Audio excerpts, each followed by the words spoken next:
The doctor didn't sit down when I woke up fully.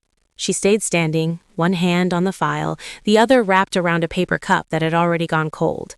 Her badge said Karen Mills, MD, but she didn't introduce herself. She closed the door first, slowly, like she didn't want anyone outside to hear what she was about to say. "Before we discharge you," she said, voice lowered, eyes fixed on a paragraph I couldn't see, "I need to confirm something that affects your financial consent during surgery." My throat felt dry. I'd been under anesthesia less than 48 hours ago. My body still felt borrowed.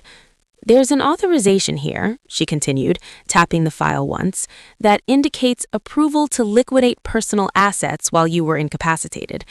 The word liquidate didn't land immediately. It slid past me, clean and clinical, like it belonged in a textbook. "I didn't approve anything," I said. My voice sounded steady, even to me. That surprised her. She finally looked up. "That's what we need to clarify," she replied, and for the first time, her hand shook. Not a lot, just enough. The jewelry box had been in the guest room closet. That was Linda's idea. She said it would be safer there while I was in recovery. Less temptation, she joked, smiling the way people do when they're deciding something for you. I didn't argue. I was focused on the surgery, on the insurance forms, on making sure my time off work was approved. Mark had stood by the doorway that night, nodding along, phone in his hand, already half somewhere else. I remember thinking how quiet he'd become lately, like he was trying not to disturb a decision already made. Back in the hospital room, Dr. Mills slid the paper toward me. The signature was mine. At least it looked like mine. Same loop on the S, same impatient slash on the T, dated the morning of my operation. "This authorization allowed a third party to handle valuables listed on your intake form," she said, "including jewelry with an appraised value of $15,247. She didn't round the number. People who know systems never round. I laughed once. It came out wrong. "That jewelry was inherited," I said. "It wasn't for sale." She nodded. "According to the deposit trail, it was sold in 3 transactions." She hesitated, then added, "The proceeds didn't come to you." When Mark came in later, he didn't ask how I was feeling. He asked if I needed water. He always did that when he didn't want to talk. "Your mom stopped by," I said. He froze for half a second. Not long enough to be obvious, long enough to register. "She said she was handling things," he replied. Handling was another word that meant nothing and everything at the same time. Recovery is quiet in a way that makes patterns louder. The days blur, but the details sharpen. No receipts, no itemized list, just reassurance. It was temporary. We'll replace it. You weren't in a position to decide. Linda's voice stayed polite, almost sweet. Robert didn't say much at all. He moved money the way some people move furniture, efficiently, without asking who might still be sitting there. I asked for copies, hospital forms, appraisals, deposit confirmations. Nobody argued. That should have been my first real clue. When people think they're right, they don't hide paperwork. They hand it to you like proof. The appraisal date was wrong, off by 3 weeks, before my surgery consult, before I'd signed anything serious. I didn't mention it, I just filed it away. Systems don't panic, they document. The night I couldn't sleep, I opened my email and searched for the insurance verification message from 2 months ago, the one where I'd updated my emergency contact and asset preferences because the original form had been outdated. I remembered the nurse saying, "It's just a technical thing." I remembered nodding, clicking through, changing one line because it felt off not to. At the time, it hadn't felt like protection, just accuracy. When Dr. Mills called again, her tone had changed, professional but alert. "There's a discrepancy," she said, "between what was submitted and what was enforceable." She didn't explain further. She didn't have to. I stared at the empty spot in the closet when I got home. The indentation where the jewelry box had sat was still there, dustless, perfect, evidence of absence. I didn't cry. I didn't call anyone. I opened a new folder on my laptop and named it exactly what it was: records. Everyone thought the surgery was the moment I was weakest. They didn't realize it was when everything slowed down enough for me to see clearly. I didn't raise my voice after that meeting. I didn't even mention Dr. Mills's words when we got into the car. The phrase kept repeating in my head instead, slow and exact, like it had been typed somewhere permanent. Asset liquidation during anesthesia. Mark kept driving like the road deserved his full attention, hands tight on the steering wheel, shoulders stiff. He glanced at me once, maybe twice, waiting for a reaction he could manage. I didn't give him one. Silence unsettles people more than anger ever does. At home, the air felt wrong in a way I couldn't have explained if someone asked. Same couch, same walls, same faint smell of disinfectant from my post-surgery supplies. But I noticed absence before presence. The guest room closet door was open just slightly. The top shelf was empty. Not disturbed, not messy, just cleared. The jewelry box Linda had insisted be kept there temporarily was gone. I stood there longer than necessary, staring at the clean rectangle where it used to sit, the dust pattern still faintly visible like a memory no one bothered to erase. I didn't call out. I didn't ask. I went to the kitchen, poured a glass of water, and opened my laptop at the counter. The banking dashboard loaded slower than usual. 3 deposits sat there like they'd been waiting for me. Same week as my surgery. One for $6,200, one for $4,900, one for $4,147. The totals settled in my chest before I did the math. $15,247. I checked the account details again, just to be sure I wasn't misreading something through medication fog. Recipient, Robert Whitman. Not a trust, not escrow, a personal checking account. The timestamps were precise. All 3 cleared while my hospital status still read patient under anesthesia recovery. That part mattered. Language always matters. When Linda arrived that evening with soup I hadn't requested and a smile that felt professionally concerned, she spoke carefully. "You were completely out of it, sweetheart. We couldn't risk anything happening." She didn't say sold. She didn't say jewelry. She said things. She said decisions. Mark stood behind her, quiet, nodding slightly, like agreement was a reflex. I watched his hands instead of his face.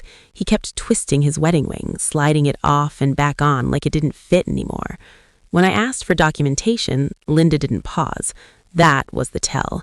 She reached into her bag and pulled out an envelope already prepared. Appraisals, receipts, all clean, all official looking, all dated wrong, 6 months earlier than they should have been, enough to bypass certain requirements, not enough to draw immediate suspicion unless someone bothered to look closely. I thanked her and set the envelope aside without opening it. That seemed to throw her off more than anything. Later, in bed, while Mark slept like exhaustion was a defense, I laid the hospital paperwork across my nightstand. Consent forms, financial authorizations, power of attorney language buried exactly where people stop reading. Paragraph 4, subsection B. The formatting made my stomach tighten. I don't use that font. I don't initial margins like that. I remember my signatures the way some people remember faces. I remembered asking the hospital clerk to reprint one page weeks before surgery because the margins were misaligned. I remembered updating a single document during insurance verification, barely thinking about it at the time. That night, I created a folder on my laptop and named it Records. I started saving everything: PDFs, screenshots, email headers, bank transaction metadata. I didn't confront anyone, not Linda, not Robert, not even Mark. Over the next few days, their language shifted almost imperceptibly. Linda stopped using my name and started using phrases like the situation and the arrangement. Robert emailed instead of calling. Mark mentioned a credit card balance I had never seen, $9,830, like it was background noise. That number clicked into place with the deposits without effort. This hadn't been about protecting me. It had been about covering something. When I requested certified copies of my hospital authorizations, the records clerk hesitated before sending them. Dr. Mills had flagged the file. One line was highlighted. The clause wasn't invalid, it was conditional, and the condition hadn't been met. That was when I understood the mistake they'd made. They assumed paperwork existed to justify actions already taken. They didn't realize it could reverse them. Aunt Carol stopped answering my texts the same day Linda asked if I wanted to handle this quietly. Quietly. The word felt heavy now. I forwarded the compliance email to myself and closed the laptop. I wasn't angry. I wasn't hurt. I felt aligned, calm in a way that only countless once every moving piece finally revealed its shape. They thought documents were formalities. I knew they were weapons, and I knew exactly how long I could wait before letting anyone else realize it. I didn't confront anyone after that. Not Mark, not Linda, not Robert. I learned something important during recovery. Questions make people defensive, but silence makes them careless.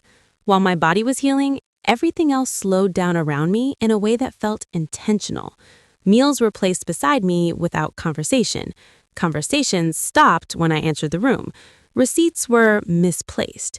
Explanations became softer, vaguer, wrapped in that same polite tone that sounded reasonable to anyone listening from the outside. They didn't think I noticed, but I noticed the shift in language first. Words like sold or taken were replaced with phrases like handled and resolved. Linda stopped saying my name and started saying we.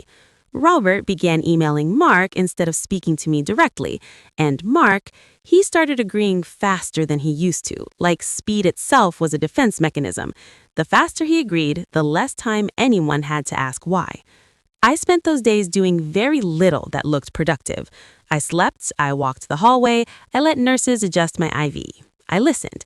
The hospital has a rhythm you can't rush. Paper moves slower there. Forms wait in trays. Signatures sit unprocessed. That's where people get sloppy, assuming nothing changes once the initial consent is signed. They assume recovery is passive, but recovery is when you finally have time to read. During one of the insurance verification calls, weeks before my surgery, a junior administrator had sent me a standard authorization update. It was routine, almost forgettable. Same font, same spacing, same signature block. Except this time, I read every line. I didn't change the document's intent. I didn't cross anything out. I didn't add a paragraph. I changed one sentence. Not the words, just the order of authority. It was small enough that no one flagged it, large enough that it rewired control. At the time, it didn't feel strategic. It felt instinctive, like putting a bookmark in a place you know you'll need later. That sentence redirected asset authorization away from family proxies during periods of medical incapacity and tied it directly to post-procedure verification. It didn't remove access, it delayed it. That's the thing about systems. They don't panic, they wait. I remembered that sentence when I found the jewelry appraisal dated 2 days after my surgery. I remembered it when Robert's account showed 3 deposits that shouldn't have cleared. And I remembered it when Dr. Karen Mills paused mid-sentence during a routine follow-up, her finger resting on a line she read twice. She didn't accuse anyone. She didn't raise her voice. She just asked me to wait while she printed something.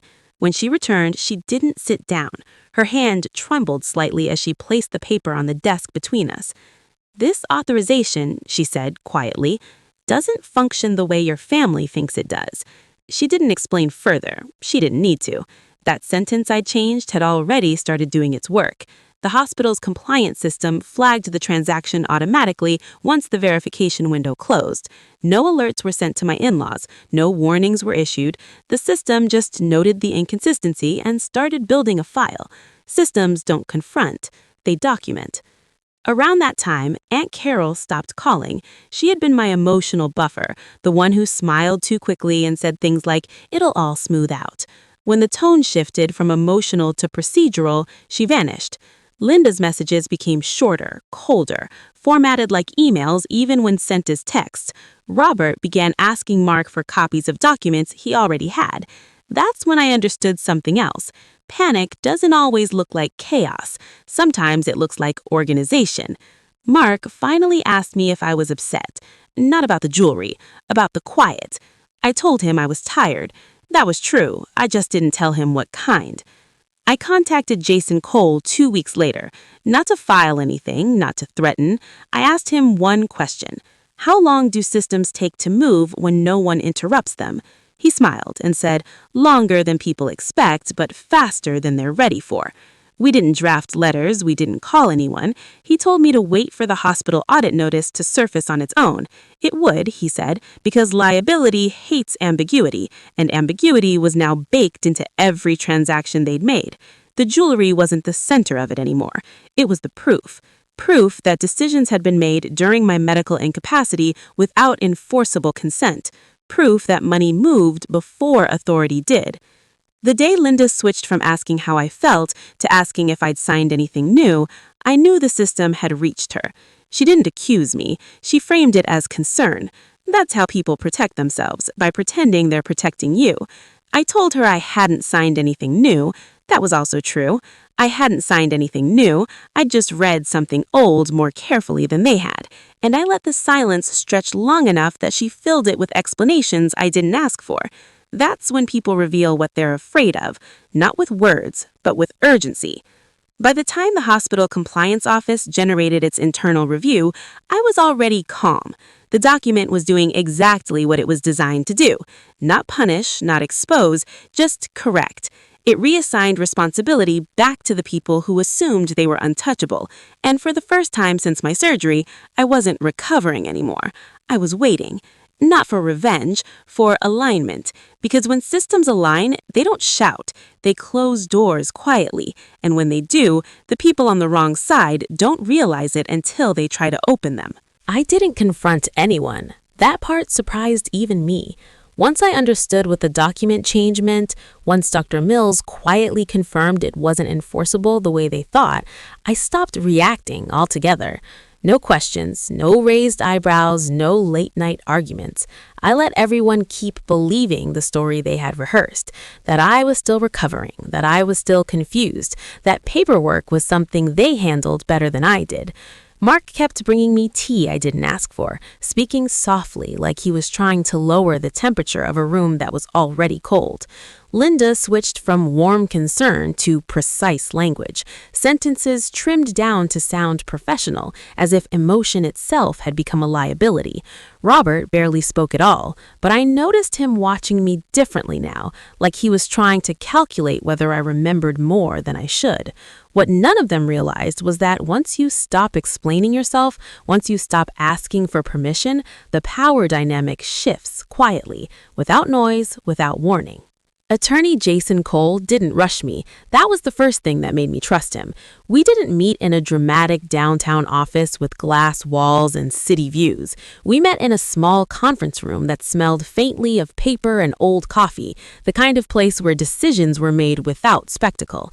I slid copies of everything across the table: hospital authorization forms, transaction records, the appraisal document with the incorrect date, the deposit trail showing the jewelry money moving into Robert's checking account before being quietly redistributed. Jason didn't react the way TV lawyers do. He didn't widen his eyes or shake his head. He simply lined the pages up, tapped them into a neat stack, and said, "This isn't criminal. It's worse for them than that." He explained it calmly, the way someone explains gravity. Unauthorized sale during medical incapacity, misrepresentation of consent, financial exploitation through assumed authority. Each phrase landed without drama. He pointed out the exposure numbers with the same tone someone might use to read a weather forecast. Jewelry value, $15,247. Hospital compliance liability, north of $47,000 if the authorization was proven defective. Civil penalties, audit flags, internal review triggers. They thought they were being efficient, he said. They were actually being sloppy. I didn't ask him to file anything. Not yet. That was the mistake people expected me to make. Instead, Jason drafted letters. Neutral, professional, calm to the point of boredom. Notices went out quietly. One to the hospital compliance department requesting a verification review, one to the financial institution that handled the jewelry transactions asking for documentation under standard audit protocol, and one to Linda and Robert themselves, informing them that asset liquidation during medical incapacitation had been flagged for internal review and that no further transfers should occur. No accusations, no threats, just language, the kind of language that doesn't shout but forces a response. The shift was immediate, though no one admitted it out loud. Linda called Mark 3 times in one afternoon. Mark didn't tell me what she said, but I could see it on him, the way his shoulders tightened, the way he paced the living room like he was trying to walk off a thought that wouldn't leave. That night, he finally sat across from me at the kitchen table, fingers laced together, voice low. "My mom's saying the hospital made a mistake," he said. I nodded once. "She says the authorization was clear." I nodded again. He waited for me to argue. I didn't. Silence does something to people who are used to being explained to. It makes them fill the space with their own doubts. 2 days later, Linda's tone changed again. She emailed me directly this time, copying Mark, using subject lines like clarification and next steps. She wrote about family intentions, about how decisions were made in good faith, about how stress can cause misunderstandings. She avoided numbers completely. That told me everything. Robert, meanwhile, went quiet in a different way. No emails, no calls, just movement. Jason later told me he had tried to preemptively document the transaction as a family loan reimbursement. The problem was the timing. The dates didn't line up, the signatures didn't either. Paperwork has a memory and it doesn't care about intentions. The compliance notice arrived on a Thursday afternoon. I remember because it was raining, the kind of steady gray rain that makes everything feel slower. Linda received it first. Jason had warned me it would happen that way. Hospitals don't escalate emotionally, they escalate procedurally. The letter was addressed to her and Robert as submitting parties, and my name was listed only once, not as an approving authority, but as a protected patient. The sentence that mattered was buried in the middle, written in neutral language, almost polite. Authorization invalid pending verification due to discrepancy in consent hierarchy.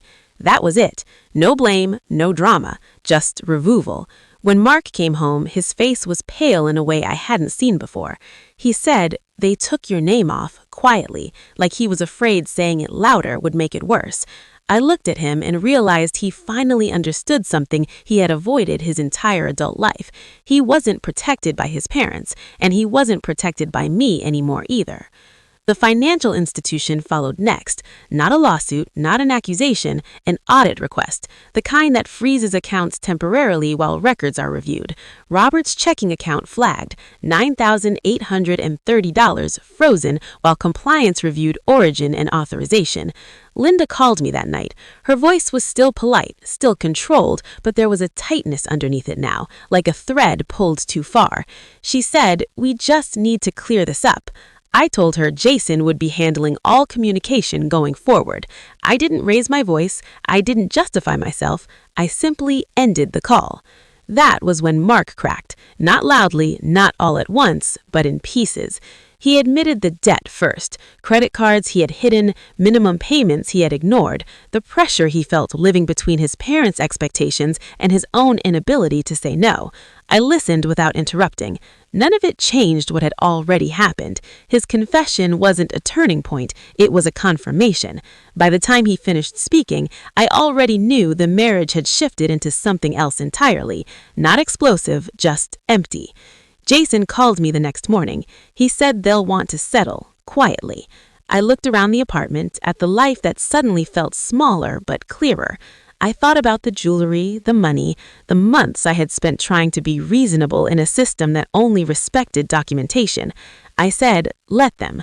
And for the first time since the surgery, since the file had snapped shut in Dr. Mill's office, I felt something settle in my chest. Not victory, not revenge, just certainty. The system stopped seeing me as a problem to manage and started seeing me as a boundary. The office door clicked shut behind me, the faint hum of fluorescent lights filling the otherwise tense silence. Dr. Mills, ever composed yet visibly alert, had handed me the thick envelope labeled Compliance Audit Findings with a subtle nod, her eyes carrying a mix of caution and reassurance. I didn't need words. I could feel the weight of weeks of silent preparation collapsing into this single moment. My chest tightened, not from fear, but from the acute awareness that every small action I'd taken, every document tweak, every careful observation had led me here. I opened the first letter. It bore the official hospital letterhead, signatures crisp, and the ink unyielding. All jewelry transactions made during my incapacity were voided under misrepresentation clauses. I read line by line, the words formal yet mercilessly precise. Unauthorized asset liquidation during medical incapacity constitutes civil liability. Any prior approvals are hereby rescinded. Parties listed as non-compliant are subject to financial restitution. My eyes lingered on the numbers. $15,247, the exact valuation of the jewelry sold in 3 separate transactions.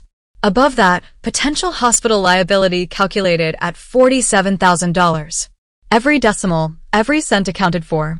I exhaled slowly, letting a quiet, controlled satisfaction wash over me. Not triumph, not revenge, but clarity. Mark hovered behind me, the usual avoidance in his eyes replaced by an uneasy awareness.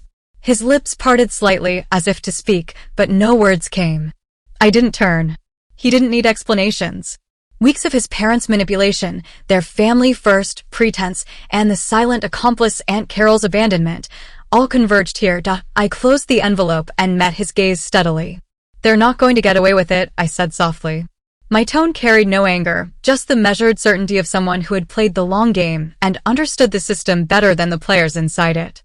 Over the next several days, letters, emails, and formal notices moved like clockwork through the Whitman household. Linda's voice, once warm and deceptively cordial when she spoke about temporary family decisions, now slipped into clipped, procedural tones in every correspondence. Robert, the silent executor of their financial schemes, found his own confidence undermined by the meticulous audit trail I had left behind. Every transaction they thought hidden, every document forged or misdated, traced back to them like breadcrumbs in the forest of bureaucracy. One afternoon, attorney Jason Cole joined me in the hospital administration room, laptop open, tablet ready. Sarah, the compliance audit and your document revision have cornered them, he said, scrolling through a timeline of every sale, every bank deposit, and the cross-referenced insurance forms. He pointed to a single paragraph in my hospital-linked authorization update.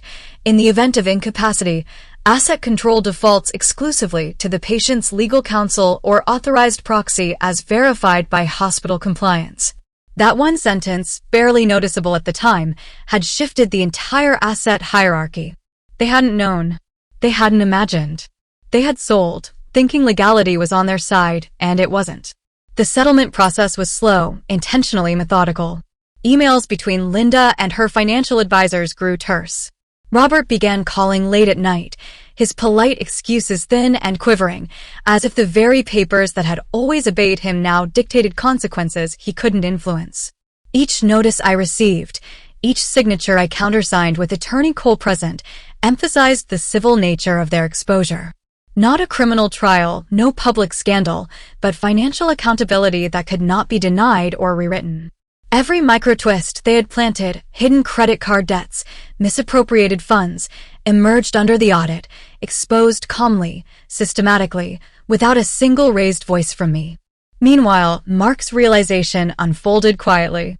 The veneer of obedience and familial loyalty he had maintained crumbled under the weight of evidence. No shouting, no confrontation. Just the slow understanding that neither his parents nor the system could shield him anymore. I didn't gloat. I didn't need to. My role had always been observation, preparation, and precision. And now, the system was executing itself flawlessly. In the weeks following, the Whitmans settled privately. A portion of the jewelry's value, adjusted for market changes and legal fees, was returned. The rest was accounted for through civil restitution and bank reconciliations. I watched each transaction, each check cleared, each notice sent, with the calm detachment of someone who had planned years ahead. I was not rich. I was untouchable. I moved into a smaller apartment, carefully chosen for its practicality and proximity to work, hospital, and essential services. A separate bank account, under my name alone, held funds for living expenses and medical contingencies.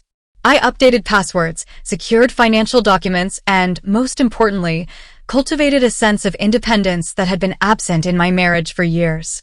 Mark and I communicated occasionally, quietly, about essentials for our household and lingering debts, but he understood the boundaries. Linda and Robert's interference had ended, Aunt Carol remained silent, and even their subtle manipulations evaporated in the wake of clear legal documentation. Each morning, I sipped coffee on the small balcony of my apartment, letting the city hum around me while the chaos of the past weeks settled like dust. I reflected on the irony. The very system they had relied on, hospital compliance protocols, legal clauses, detailed documentation, had become my ally. The same bureaucracy they had manipulated, underestimated, or ignored now ensured my freedom. The lesson, quiet but undeniable, was clear: patience, preparation, and precise understanding of systems could wield more power than confrontation, anger, or force ever could. On an ordinary Thursday, a small envelope arrived from Attorney Cole, a soft note attached. Everything is finalized. No further liability. You're free. I held it for a moment, letting the calm settle deeper into my bones. The jewelry, the manipulated assets, the hidden debts, all were matters of record now resolved, with my dignity intact. No public scandal. No emotional spectacle. Just peace. I could breathe without vigilance, sleep without doubt. That evening, Mark cooked dinner. We didn't talk about the past. There was no need. Conversations flowed easily, subtly, with quiet acknowledgement of lessons learned and boundaries respected. I organized my apartment meticulously, every document, receipt, and note filed or digitally secured. The independence I had cultivated was quiet yet profound. No shouting, no tears, no dramatics, just freedom. I closed my journal for the night, the pen resting atop a ledger of meticulously noted events, dates, financial figures, document updates, lawyer notes, and personal reflections. Every line was a micro-twist captured, a proof stored, a step in a long, patient strategy realized. I smiled faintly, knowing the Whitmans' arrogance had been their undoing. They believed they controlled outcomes through charm, pressure, and polite coercion. They hadn't accounted for preparation, observation, and the quiet execution of strategy. Finally, as the city lights reflected across my windows, I whispered to myself, softly but firmly, I wasn't rich. I was finally untouchable. That truth, calm, undeniable, wrapped around me like a cloak. The weeks of tension, subtle manipulation, silent planning, and meticulous legal engagement had culminated not in a public spectacle, but in peace, dignity, and genuine freedom. If you've ever been told paperwork doesn't matter, stick around. Because sometimes the quiet, calculated choices behind closed doors can change everything.